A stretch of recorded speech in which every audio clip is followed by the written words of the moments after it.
Welcome back to my channel. My name is Mouse and today I'm going to be talking all about how I created the skirt that I'm wearing throughout the campaign artwork for Angels Never Die. So I'm wearing this skirt in the EP cover, the press shots, the AND cover, the skin cover, and also the cover for Love Me Like You're Gonna Lose Me. I will go into this in more detail in another video, which is going to be just about the artwork for the whole campaign and how I designed it and how I approached it, because actually what you may not know is the artwork for this campaign went through so many different stages to get to what we have now. For the longest time it was actually going to be a cartoon of me. It wasn't even going to be me. It was a digital painting first, then it was a cartoon, and then I was like, actually I think it's time to put my face to this, because this is the biggest body of work I've ever made so far, so it makes sense to just, you know, put my face on it. That took a whole lot of confidence, a whole lot of emotional growth, I think, for me to even do that, to be honest with you.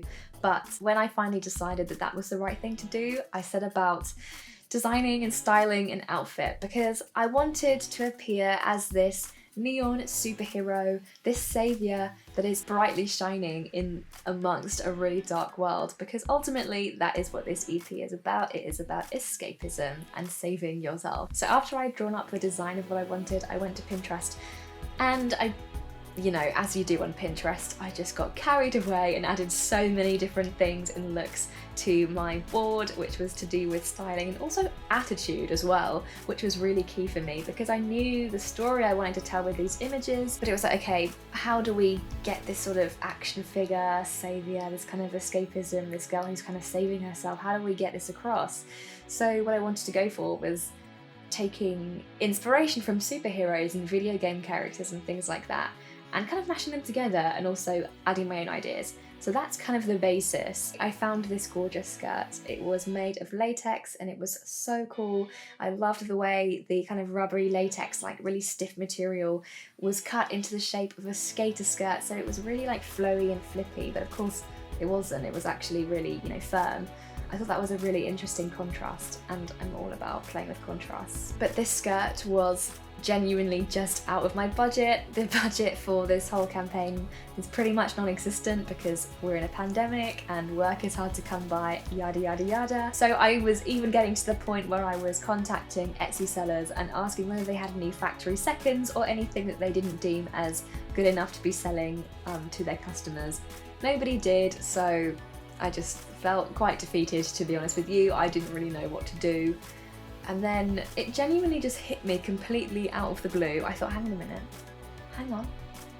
I learned to sew a couple of months ago. Why don't I just design it myself and make it myself? That way I know it will fit me. That way I can control the colour.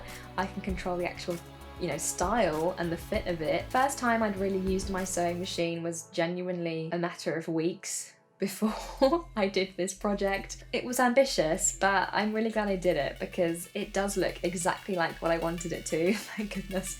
It so easily could have gone in a multitude of directions, but it didn't, so that's fine. So once I had drawn my design, I went to a wonderful place called Fabricland, and I'm genuinely so excited about going back to Fabricland post-lockdown. Obviously, I went for this neon pink.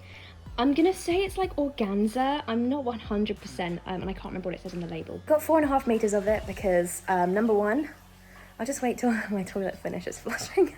I got 4.5 meters of it because number one, I'm a very inexperienced seamstress, and number two, see point number one, basically, I think I'm gonna need, if I can do it properly, like in, you know, without fault, I will only need 1.5 meters. But I've got 3 times that because I just don't trust my ability yet and I wanted to be extra sure. I also bought a zip. I've never put a zip in anything apart from a pencil case, which I made at Brownies when I was about 8 years old. So looking forward to that.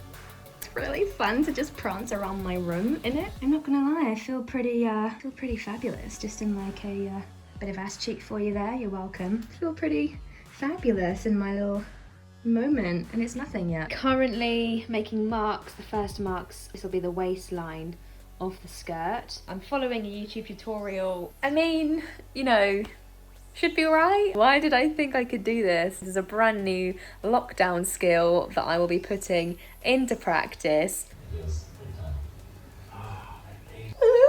I mean, I've cut it like absolutely massive by accident. Kind of like crotch height at the moment. Even if I have to like bulldog clip it on, that would be fine.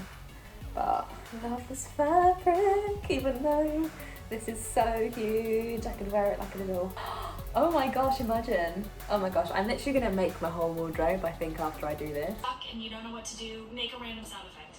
Okay, farting noise, whatever. Okay. No! Out! Leave now! Get out! Please! Right now! And if he makes a joke, just laugh it up, no matter what. Okay?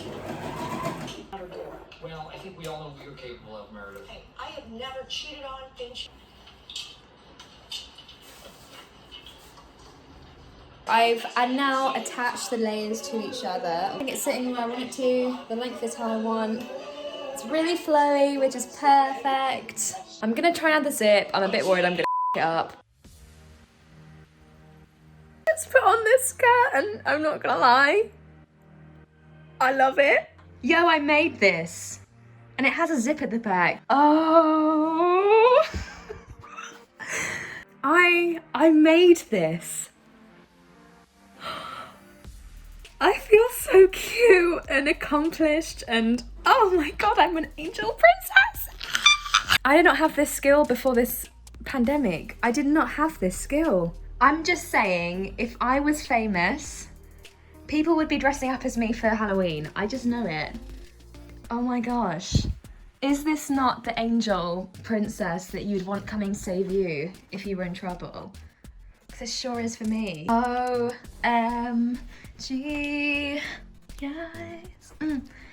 So once I finished putting it all together, I realised that I didn't really want to hem it because I didn't really want the hem to be seen. I didn't really want there to be any sort of double of the material because it's that sort of sheer material. It has a really nice shine to it and I didn't want to mess with that, to be honest. So I sat and I painted the bottom of it with clear nail polish and it held its shape really well. So I'm going to put a video together which is all about how I approached the whole of the artwork and the graphic design.